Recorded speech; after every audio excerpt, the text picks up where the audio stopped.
ഞാനിപ്പോൾ നിൽക്കുന്നത് മഹാരാഷ്ട്രയിലാണ്. മഹാരാഷ്ട്ര പൂനെ എന്ന സ്ഥലത്താണ്. 45 ലക്ഷം ജനങ്ങൾ താമസിക്കുന്ന ഈ നഗരം ഇന്ത്യയിലെ 8ാമത്തെ പട്ടണമാണ്. മഹാരാഷ്ട്രയിലെ 2ാമത്തെ ഏറ്റവും വലിയ നഗരവും കൂടിയാണ് ഇത്. പൂനെയിലുള്ള ശനിവാർ വാഡ കോട്ട ആണ് നമ്മളിപ്പോൾ കണ്ടുകൊണ്ടിരിക്കുന്നത്. ഈ കോട്ട മറാത്ത സാമ്രാജ്യ സ്ഥാപകൻ ഛത്രപതി ശിവജിയുടെ പിന്മുറക്കാരനായ ചക്രവർത്തി ഷാഹു മഹാരാജാവിൻ്റെ പേശ ആയിരുന്ന ബാജിറാവു ഒന്നാമൻ പണികഴിപ്പിച്ച ശനിവാർ വാഡ കോട്ടയാണ് നമ്മളിപ്പോൾ കണ്ടുകൊണ്ടിരിക്കുന്നത്. നമ്മളിപ്പോൾ ഈ കോട്ടയിലേക്ക് കയറുകയാണ്. ഇവിടെ ടിക്കറ്റ് എടുക്കുന്ന സ്ഥലമാണ്. വളരെ തിരക്കാണ് ഇവിടെ ടിക്കറ്റ് എടുക്കാൻ വേണ്ടി. ആനകൾക്ക് പോലും തകർക്കാൻ കഴിയാത്ത വിധത്തിലുള്ള നിർമ്മാണ രീതിയാണ് ഇപ്പോൾ നമ്മൾ ഈ ഗേറ്റിൽ കണ്ടത്. ഈ വാതിലൊക്കെ ശരിക്കും പറഞ്ഞാൽ നല്ല കനത്തിലാണ് ഉണ്ടാക്കിയിരിക്കുന്നത്. പ്രത്യേക ലോഹങ്ങൾ കൊണ്ട് ഉണ്ടാക്കിയ ആ വലിയ ഗേറ്റ് തകർക്കാൻ സാധാരണ നിലയിൽ ആനകൾക്ക് പോലും കഴിയാത്ത വിധത്തിൽ വളരെ സുശക്തമായ ഒരു കോട്ടയാണ് ശനിവാർ വാഡ കോട്ട. ഇപ്പോൾ നമ്മൾ കോട്ടയുടെ അകത്ത് കടന്നിരിക്കുകയാണ്. ഇനിയിപ്പോൾ ഈ കോട്ടയുടെ പ്രവേശന കവാടത്തിലെ ഇപ്പോഴും നശിക്കാതെ കിടക്കുന്ന ആ കെട്ടിടത്തിൻ്റെ ഉള്ളിലേക്ക് പ്രവേശിക്കണം. വളരെ മനോഹരമായ ഒരു സ്ഥലമാണ് നമ്മൾ കണ്ടുകൊണ്ടിരിക്കുന്നത്. അതിൻ്റെ വാതിൽപ്പാളികളും ഒക്കെയാണ് നമ്മളിപ്പോൾ കാണുന്നത്. ആ വാതിലുകൾ തിരിയുന്ന ആ ഒരു ഭാഗം നമ്മളിപ്പോൾ കണ്ടു. അപ്പോൾ ഒരുപാട് പേരിപ്പോൾ കോട്ട കാണാനായിട്ട് വരികയാണ്. ഞാൻ ഈ പടികൾ കയറി മുകളിലോട്ട് ചെന്നുകൊണ്ടിരിക്കുന്നു. ഈ പേഷ എന്ന പദത്തെക്കുറിച്ച് ഒരു വാക്ക് നമുക്ക് ചിന്തിക്കാം. പേഷ എന്ന പദവി മറാഠ സാമ്രാജ്യത്തിൻ്റെ ഇന്നത്തെ കാലഘട്ടത്തിൽ ഒരു ആധുനിക പ്രധാനമന്ത്രിയുടെ പദവിക്ക് തുല്യമായിരുന്ന സ്ഥാനമാണ്. പേഷ പദവികൾ ആരംഭിക്കുന്ന സമയത്ത് ഛത്രപതി അഥവാ മറാഠ രാജാവിൻ്റെ കീഴുദ്യോഗസ്ഥന്മാരായിരുന്നു. പിന്നീട് അവർ ഏറ്റവും ഉയർന്ന പദവിയിലേക്ക് എത്തപ്പെട്ടു.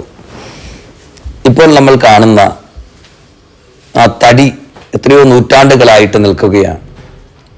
ഇന്നും കേടുപാടുകളില്ലാതെ തേക്കുകൊണ്ട് ഉണ്ടാക്കിയിരിക്കുന്ന മനോഹരമായ പണികളാണ് ഇപ്പോൾ നമ്മൾ കണ്ടുകൊണ്ടിരിക്കുന്നത്. വലിയ അഗ്നിബാധയും ബ്രിട്ടീഷുകാരുടെ ആക്രമണത്തെ അതിജീവിച്ച ഈ തേക്ക് തടികൾക്ക് ഈ കോട്ടയെക്കുറിച്ച് കഥകൾ പറയാനുണ്ട്. നമുക്ക് ഇതിൻ്റെ ചരിത്രഭാഗത്തിലേക്ക് പിന്നീട് മടങ്ങി വരാം. ഇപ്പോൾ നമ്മൾ കാണുന്ന ഈ ഭാഗങ്ങൾ വളരെ ശ്രദ്ധിക്കണം. നമ്മളിപ്പോൾ കാണുന്നത് ഒരു അശ്വരൂഢ പ്രതിമയാണ്. ഇത് മറാത്ത സാമ്രാജ്യത്തിലെ 2ാമത്തെ പേശിയായിരുന്ന ബാജി റാവുവിൻ്റെ പ്രതിമ നമുക്ക് ഇവിടെ നിന്നോട്ട് കാണാം. ഇദ്ദേഹമാണ് പേഷ എന്ന നിലയിലെ ഈ കോട്ടയിലെ ആദ്യത്തെ താമസക്കാരൻ. ആ തടിയുടെയൊക്കെ കൊത്തുപണിയും അതിന് മനോഹാരിതയൊക്കെ നമ്മൾ കാണുകയാണ്. പലരും അവിടെ നിന്നുകൊണ്ട് ഫോട്ടോ എടുക്കുന്നുണ്ട്. ഞാനൊരു ഭാഗത്തേക്ക് ഇങ്ങനെ ഒതുങ്ങി നിന്നു. അവർ ഫോട്ടോ എടുത്തിട്ട് വേണം അതിൻ്റെ ഉള്ളിലേക്ക് ചെന്ന് ആ ഭാഗങ്ങൾ പകർത്താൻ. അപ്പോൾ ഞാൻ അതിൻ്റെ ഒരു ഭാഗത്ത് നിന്നുകൊണ്ട് ആ കൊത്തളത്തിൻ്റെ ഒരു ഭാഗം, ചില ഭാഗങ്ങൾ അല്ലെങ്കിൽ കൊത്തളത്തിൻ്റെ ഭാഗങ്ങൾ പകർത്തുകയാണ്. ഇതാണ് നമ്മൾ കാണുന്ന കൊത്തളത്തിൻ്റെ ഭാഗം. നേരത്തെ ആ കൊത്തളത്തിൻ്റെ ഉള്ളിലേക്ക് ഇറങ്ങാമായിരുന്നു, പക്ഷെ ഇപ്പോൾ അവിടെ വഴി അടച്ചിരിക്കുകയാണ്.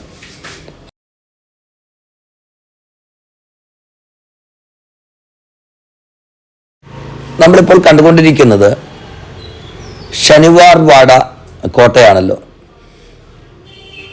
ശനിവാർ എന്ന് പറഞ്ഞാൽ ശനിയാഴ്ച, വാട എന്ന് പറഞ്ഞാൽ താമസ സ്ഥലം. എന്നീ രണ്ട് മറാത്തി ഭാഷാ പദങ്ങൾ സംയോജിപ്പിച്ചാണ് ഈ കോട്ടയ്ക്ക് ശനിവാർ വാട എന്ന് പേരിട്ടത്.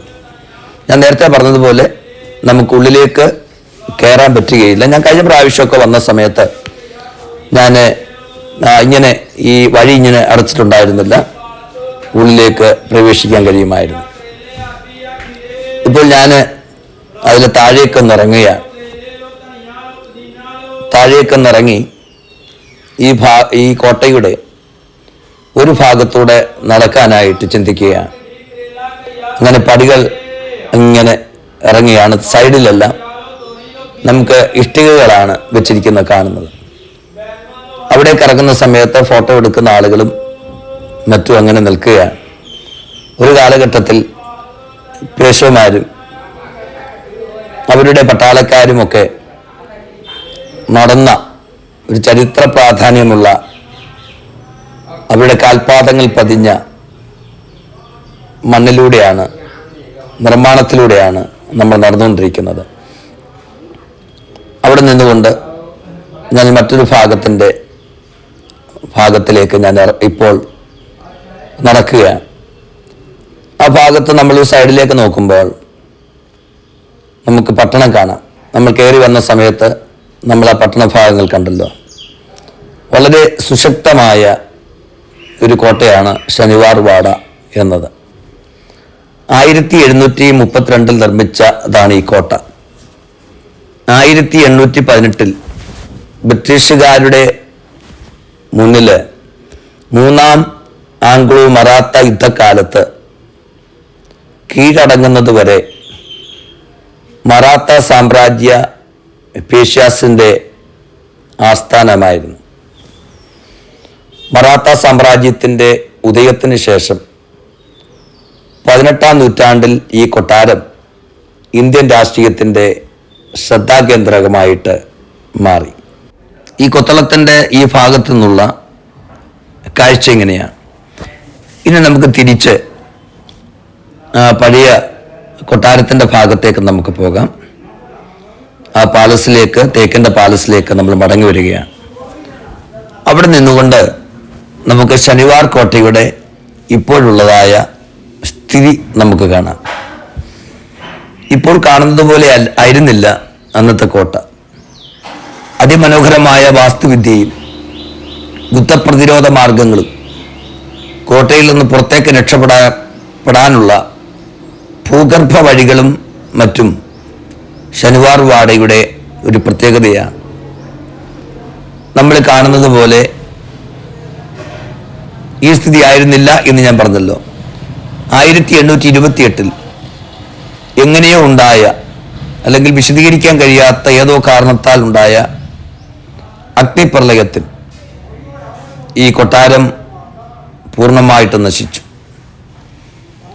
ഈ കോട്ടയുടെ ഇപ്പോൾ നമ്മൾ കാണുന്ന ഭാഗങ്ങൾ അന്നുണ്ടായ അഗ്നിയെ അതിജീവിച്ച ഭാഗങ്ങളാണ്. ഇത് ഒരു ടൂറിസ്റ്റ് കേന്ദ്രമായിട്ട് ഇപ്പോൾ പരിപാലിക്കപ്പെട്ടുകൊണ്ടിരിക്കുകയാണ്. ശനിവാർ കോട്ട യഥാർത്ഥത്തിൽ മറാത്ത സാമ്രാജ്യത്തിൻ്റെ ഏറ്റവും പ്രാധാന്യമുള്ള ഒന്നായിരുന്നു.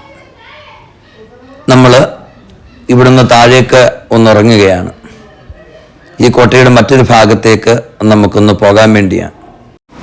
ഈ കോട്ടയുടെ ഭാഗങ്ങൾ പൂർണ്ണമായിട്ട് കല്ലുകൾ കൊണ്ടാണ് നിർമ്മിക്കാൻ ആരംഭിച്ചതെങ്കിലും ആദ്യ നിലയുടെ പൂർത്തീകരണത്തിന് ശേഷം പിന്നീട് ഇത് ഇഷ്ടിക കൊണ്ടാണ് പണിതത്. ഇപ്പോൾ നമ്മൾ ഈ കോട്ടയുടെ ഒരു വശത്ത് നിന്ന് ആ ഭാഗങ്ങൾ കാണുകയാണ്. പ്രിയമുള്ളവർ, എത്ര മനോഹരമായിരിക്കുന്നു എന്നുള്ളത് നമ്മൾ ചിന്തിക്കണം. ഞാൻ അവിടുന്ന് കയറി നമ്മൾ ആ കോട്ടയുടെ ഒരു ഭാഗത്ത് മുന്നോട്ട് തള്ളി നിൽക്കുന്നൊരു ഭാഗം നമ്മൾ ആരംഭത്തിൽ കണ്ടല്ലോ, അവിടെ നിന്നുകൊണ്ട് എടുക്കുകയാണ്. ഇനി അവിടെ നിന്ന് താഴേക്കൊന്ന് ഇറങ്ങുകയാണ്. ആ താഴേക്ക് ഇറങ്ങിയിട്ട് ആ കോട്ടയുടെ ഒരു ഭാഗത്തൂടെ ഇങ്ങനെ നടക്കണമെന്ന് ഞാൻ ചിന്തിച്ച് അങ്ങനെ ആ കോട്ടയുടെ ഭാഗത്തൂടെ ഇങ്ങനെ നടക്കുകയാണ്. അപ്പോൾ ഞാൻ നേരത്തെ പറഞ്ഞതുപോലെ ഇത് കല്ലുകൊണ്ട് പണിയാനാണ് പൂർണ്ണമായിട്ട് ആരംഭിച്ചതെങ്കിലും അന്നത്തെ ഷാഹു രാജാവ് ഇഷ്ടിക കൊണ്ട് ഇത് പൂർത്തീകരിക്കുവാൻ ഔദ്യോഗികമായൊരു സന്ദേശം അന്നത്തെ പേഷ്യാസിന് നൽകുകയായിരുന്നു. അങ്ങനെ ഇത് പൂർത്തീകരിക്കപ്പെട്ടു. എന്നാൽ ചില വർഷങ്ങൾക്ക് ശേഷം ബ്രിട്ടീഷ് പീരങ്കി സേനയുടെ ആക്രമണത്തെ തുടർന്ന് ഇതിൻ്റെ മുകളിലുള്ള 6 നിലകളും നിലം പൊത്തുകയും ശിലാനിർമ്മിതമായ അടിത്തറ നില മാത്രം ബ്രിട്ടീഷ് പീരങ്കി സേനയുടെ മുമ്പിൽ തല കുനിക്കാതെ നിൽക്കുകയും ചെയ്തു. നമ്മൾ അല്പൂടെ കഴിഞ്ഞ് ഇതിൻ്റെ കല്ലുകൊണ്ടുള്ള അടിസ്ഥാന ഭാഗങ്ങൾ കാണാനായിട്ട് പോവുകയാണ്. ഈ കയറി വരുന്നിടത്ത് 2 ചെറിയ പീരങ്കികളുണ്ട്. അതിൻ്റെ ഇടയിലൂടെ നമ്മളിപ്പോൾ കോട്ടയുടെ അകത്തേക്ക് പ്രവേശിക്കുകയാണ്. വളരെ അഭിമാനത്തോടു കൂടിയാണ്, എൻ്റെ ചിന്തയിൽ വളരെ അഭിമാനത്തോടു കൂടിയാണ് ആ കല്ലുകൾ അങ്ങനെ നിലനിൽക്കുന്നത്. ഇത് അന്നത്തെ കാലഘട്ടത്തിലുള്ള ജലധാരകളാണ്. അങ്ങനെ ഈ കോട്ടയുടെ പല ഭാഗങ്ങളും ഇപ്രകാരമുള്ള ജലധാരകൾ നമുക്ക് കാണാനായിട്ട് കഴിയും. 1758 ആയപ്പോൾ കോട്ടയിൽ ഏകദേശം 1000 പേരെങ്കിലും ജീവിച്ചിരുന്നു. 1773 അക്കാലത്തെയും 5ാമത്തെ പേഷിയായിരുന്ന നാരായണ റാവു, അദ്ദേഹത്തിൻ്റെ അമ്മാവൻ രഘുനാഥ റാവു, അമ്മായി ആനന്ദബായി എന്നിവർ നടത്തിയ ഗൂഢാലോചനയുടെ ഫലമായി കാവൽക്കാരാൽ കൊല്ലപ്പെട്ടു. ഈ കോട്ടയെക്കുറിച്ച് വളരെ രസകരമായ ചില കഥകളുണ്ട്. ആ കഥയിലേക്ക് നമുക്ക് വരാം. ഞാൻ നേരത്തെ പറഞ്ഞതുപോലെ ബ്രിട്ടീഷുകാരുടെ മുമ്പിൽ തലകുനിക്കാതെ നിന്ന, അവിടെ പീരങ്കിയുടെ മുമ്പിൽ തലകുനിക്കാതെ നിന്ന കല്ലുകൾ കൊണ്ട് നിർമ്മിച്ച അടിസ്ഥാനങ്ങളാണ് നമ്മൾ ഇന്ന് കാണുന്നത്. എത്ര നല്ല ബലത്തിലാണ് ഇത് പണിതിരിക്കുന്നതെന്ന് നമ്മൾ മനസ്സിലാക്കണം. അതിൻ്റെ ഓരോ ഭാഗങ്ങൾ, അതിൻ്റെ ഭിത്തിയുടെ കനങ്ങൾ ഒക്കെ നമ്മൾ കാണുകയാണ്. പ്രത്യേക രീതിയിൽ വെട്ടിയെടുത്ത പാറക്കല്ലുകളാണ് ഇതിൻ്റെ അടിസ്ഥാനം. ഞാൻ നേരത്തെ പറഞ്ഞ കഥയിലേക്ക് വരട്ടെ. വളരെ പ്രചാരമുള്ള ചില കഥകൾ ഉണ്ടെന്ന് ഞാൻ പറഞ്ഞല്ലോ. പൂർണ്ണചന്ദ്രനുള്ള രാത്രികളിൽ നാരായണ റാവുവിൻ്റെ അഥവാ കൊല്ലപ്പെട്ടതായ അന്നത്തെ പേഷ്യയുടെ പ്രേതാത്മാവ് സഹായത്തിനായി നിലവിളിക്കുന്നത് ഇന്നും മുഴങ്ങിക്കേൾക്കാൻ കഴിയുന്നുവെന്നാണ് പറയപ്പെടുന്നതായ ഒരു കഥ. പ്രദേശത്തിന് ചുറ്റുപാടുകളുമായി ജോലി ചെയ്യുന്ന അനേകം ആളുകൾ ഇത്തരമുള്ള ആക്രോശങ്ങൾ കേട്ടു എന്ന് പറയുന്നുണ്ട്. മരണത്തിന് ശേഷം നാരായണാവു പേഷ്യയുടെ കക്കമാല ബച്ചാവ അഥവാ അമ്മാവ എന്നെ രക്ഷിക്കൂ എന്ന അലർച്ച രാത്രികാലങ്ങളിൽ കേൾക്കാമെന്ന് പറയുന്നു. അതുകൊണ്ട് രാത്രികളിൽ ഈ കോട്ടയിലേക്ക് പ്രവേശിക്കുവാൻ ആളുകൾക്ക് വളരെ ഭയമാണ് എന്ന് പറയപ്പെടുന്നു. അപ്പോൾ കോട്ടയുടെ ഒരു ഭാഗത്ത് നിന്നുകൊണ്ട് നമ്മൾ കണ്ടത് കയറി വന്നതായ അതിൻ്റെ കവാടമാണ്. ഇപ്പോൾ നമ്മൾ കണ്ടുകൊണ്ടിരിക്കുന്നത് മറ്റൊരു ജലധാരയാണ്. ഈ സൗകര്യങ്ങളൊക്കെ അന്നുണ്ടായിരുന്നു. പക്ഷേ ഇപ്പോൾ ഈ ജലധാരകളൊന്നും വർക്ക് ചെയ്യുന്നില്ല. 1828 ഫെബ്രുവരി 27 ഈ കൊട്ടാര സമുച്ചയത്തിനുള്ളിൽ ഒരു വലിയ തീപിടുത്തം ഉണ്ടായത്. ആ തീപിടുത്തത്തെക്കുറിച്ച് ഞാൻ സൂചിപ്പിച്ചിരുന്നു. ഈ അനിയന്ത്രിതമായ അഗ്നിബാധ 7 ദിവസമാണ് നീണ്ടു നിന്നത്. വലിയ ഭീമൻ ഗ്രാനൈറ്റ് കൊത്തളങ്ങൾ, ശക്തമായ തേക്ക് കവാടങ്ങൾ, ആഴമേറിയ നമ്മൾ കണ്ടതായ വലിയ ഖനമുള്ളതായ അടിത്തറകൾ, കോട്ടയ്ക്കുള്ളിലെ കെട്ടിടങ്ങളുടെ ഇപ്പോൾ കാണുന്ന നാശാവിഷ്ടങ്ങൾ എന്നിവ മാത്രമാണ് ഈ അഗ്നിബാധയെ അതിജീവിച്ചത്. ഇതൊരു മറ്റൊരു ഗേറ്റാണ്. ഇതിനകത്തുള്ള ഗേറ്റുകളെ കുറിച്ച് പിന്നീട് നമുക്ക് സംസാരിക്കാം. ഛത്രപതി ഷാഹുവിൻ്റെ പ്രധാനമന്ത്രിയായിരുന്ന പേഷ്വാ ബാജിറാവ് ഒന്നാമൻ തൻ്റെ സ്വന്തം വസതിയുടെ ആചാരപരമായ അടിത്തറ 1730 ജനുവരി 10 ശനിയാഴ്ച സ്ഥാപിച്ചു. അതുകൊണ്ടായിരിക്കാം ശനിവാർ വാഡ എന്ന പേര് വന്നതെന്ന് ചിന്തിക്കുകയാണ്. അങ്ങനെ ആയിരിക്കണം ഒരുപക്ഷെ പേര് വന്നത്. അപ്പോൾ ഇതിന് മറ്റൊരു ഗേറ്റാണ്. ആ ഗേറ്റിൻ്റെ കാര്യങ്ങളാണ് നമ്മളിപ്പോൾ കണ്ടുകൊണ്ടിരിക്കുന്നത്. ഇതിലേക്കൂടെ നമുക്ക് മുകളിലേക്ക് കയറി ചെല്ലാനായിട്ട് പറ്റും. ഞാൻ അങ്ങനെ ആ ഭാഗത്തൂടെ മുകളിലേക്ക് വന്ന് കയറി അവിടെ വന്ന് കോട്ടയുടെ ഒരു ഭാഗത്ത് നിന്ന് ഈ കോട്ടയുടെ എല്ലാ ഭാഗങ്ങളും ഇങ്ങനെ വീക്ഷിക്കുകയാണ്. പ്രേക്ഷകരോട് എനിക്ക് പറയാനുള്ള കാര്യം, എൻ്റെ എല്ലാ വീഡിയോകളിലും ഇതിൻ്റെ എല്ലാ സൂക്ഷ്മവശങ്ങളും നിങ്ങളെ കാണിക്കണമെന്ന് ഞാൻ ആഗ്രഹിക്കുന്നു. ഇതൊക്കെ വെടിവെക്കാനുള്ള സംവിധാനങ്ങളാണ് ഒരുക്കിയിരിക്കുന്നത്. അതുകൊണ്ടാണ് എൻ്റെ വീഡിയോ പലപ്പോഴും വളരെ ദൈർഘ്യമുള്ളതായിട്ട് മാറുന്നത്. ഛത്രപതി ഷാഹു മഹാരാജ എന്ന് പറയുമ്പോൾ ഛത്രപതി ശിവാജി സൃഷ്ടിച്ച മറാഠ സാമ്രാജ്യത്തിലെ 5ാമത്തെ ഛത്രപതിയായിരുന്നു. ശിവജിയുടെ മൂത്ത പുത്രനും അദ്ദേഹത്തിൻ്റെ പിൻഗാമിയുമായിരുന്ന സാംബജിയുടെ പുത്രനായിരുന്നു ഈ ഷാഹു എന്ന് പറയുന്ന ഛത്രപതി. ജൂനാറിലെ വനപ്രദേശങ്ങളിൽ നിന്ന് തേക്കൻ തടികളും ചിഞ്ചാടിലെ സമീപസ്ഥങ്ങളായ പാറമടകളിൽ നിന്നുള്ള കല്ലുകളും ജജൂരിയിലെ ചുണ്ണാമ്പ് കല്ല് മേഖലകളിൽ നിന്ന് ചുണ്ണാമ്പ് കല്ലുകളും ഇറക്കുമതി ചെയ്താണ് ഈ ശനിവാർ വാഡ കോട്ട 1732 അക്കാലത്തെ ഏറ്റവും വലിയ തുകയെന്ന് പറയാവുന്ന നിലയിൽ 16,110 രൂപയ്ക്ക് പൂർത്തീകരിച്ചത്. 1732 ജനുവരി 22 മറ്റൊരു ശനിയാഴ്ച ഒരു പ്രത്യേക ദിവസമായിട്ടാണ് ഇത് ഉദ്ഘാടനം ചെയ്യുവാൻ ഇത് തിരഞ്ഞെടുത്തത്. മതപരമായ ആചാരങ്ങളുടെ ഉദ്ഘാടന ചടങ്ങുകൾ നടത്തുകയും ചെയ്തു. ഈ ഭാഗം വളരെ രസകരമാണ്. ഇവിടെ നിന്നുകൊണ്ട് ഈ കോട്ടയുടെ ഇങ്ങേ അറ്റത്ത് നിന്നാണ് നമ്മൾ കാണുന്നത്. ഈ റോഡാണ് നമ്മൾ കാണുന്നത്. റോഡിലൂടെ പോകുന്ന വാഹനങ്ങളും ചുറ്റുമുള്ളതായിരിക്കുന്ന ഭാഗങ്ങളുമൊക്കെ നമ്മൾ കാണുകയാണ്. പിൻകാലത്ത് പേഷ്വമാർ കോട്ടമാതിലുകളും വാതിലുകൾ ഉൾപ്പെടെ നിരവധി വിപുലീകരണങ്ങൾ ഇവിടെ നടത്തി. ഇവയിൽ കോടതി മുറികൾ ഉണ്ടായിരുന്നു, മറ്റു പല കെട്ടിടങ്ങളുണ്ടായിരുന്നു, നമ്മൾ നേരത്തെ കണ്ടതായ ജലധാരകളുണ്ടായിരുന്നു, ജലസംഭരണികളുണ്ടായിരുന്നു. ഇവയെല്ലാം ഉൾപ്പെട്ട ഒന്നാണ്. നിലവിൽ ഈ കോട്ടയുടെ ചുറ്റിനുമുള്ള മതിലുകളിൽ 5 കവാടങ്ങളാണുള്ളത്. ഞാൻ നേരത്തെ പറഞ്ഞതുപോലെ 5 വാതിലുകളാണ് ഉള്ളത്. നമ്മൾ ഇപ്പോൾ കാണുന്ന പോലെയുള്ള 9 കൊത്തളങ്ങൾ ഇതിനുണ്ട്.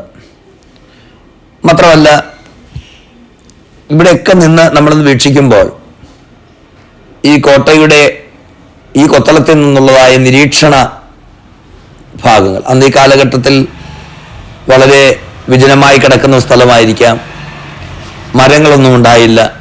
അപ്പോൾ അത്ര ദൂരെ നിന്നുള്ളതായിരിക്കുന്ന കാഴ്ചകൾ കാണത്തക്ക വിധത്തിൽ ശത്രുക്കളെ പ്രതിരോധിക്കത്തക്ക നിലയിലാണ് ഇത് പണിതിരിക്കുന്നത്. ഇപ്പോൾ നമ്മളിങ്ങനെ നടക്കുകയാണ് ഓരോ ഭാഗത്തൂടെ. ഇങ്ങനെ ഓരോ ഭാഗങ്ങൾ ഇങ്ങനെ നടന്ന് നമ്മൾ ഈ കോട്ട ഇങ്ങനെ ഒരു വീക്ഷണത്തിലേക്ക് വരികയാണ്. ഇവിടെ നിന്ന് നോക്കുമ്പോൾ എത്ര ഭംഗിയാണെന്ന് നോക്കണം. മനോഹരമായ ഒരു ഉദ്യാനമാണ് നമുക്ക് ഇന്ന് ഇവിടെ കാണാനായിട്ട് കഴിയുന്നത്. ഞാൻ അവിടെ നിന്ന് മെല്ലെ താഴേക്ക് ഇറങ്ങാനായിട്ട് കവാടം കഴിഞ്ഞ് ഞാനിപ്പോൾ താഴേക്ക് ഇറങ്ങുകയാണ്. ഞാൻ നേരത്തെ പറഞ്ഞ പോലെ ഈ കോട്ടയ്ക്ക് 5 കവാടങ്ങളുണ്ട്. ഡൽഹി ദർവാസ, കിർക്കി ദർവാസ, ഗണേഷ് ദർവാസ, നാരായൺ ദർവാസ, മസ്താനി ദർവാസ എന്നിങ്ങനെയാണ് ഈ 5 വാതിലുകളുള്ളത്. അപ്പോൾ ഞാൻ വായിച്ചൊരു ഭാഗം പറയാം, പറഞ്ഞു കേട്ടതും. ശനിവാർ കോട്ടയുടെ അല്ലെങ്കിൽ ശനിവാർ വാടയെക്കുറിച്ചുള്ള ഈ കഥകളുടെ കാരണങ്ങളുമുണ്ട്.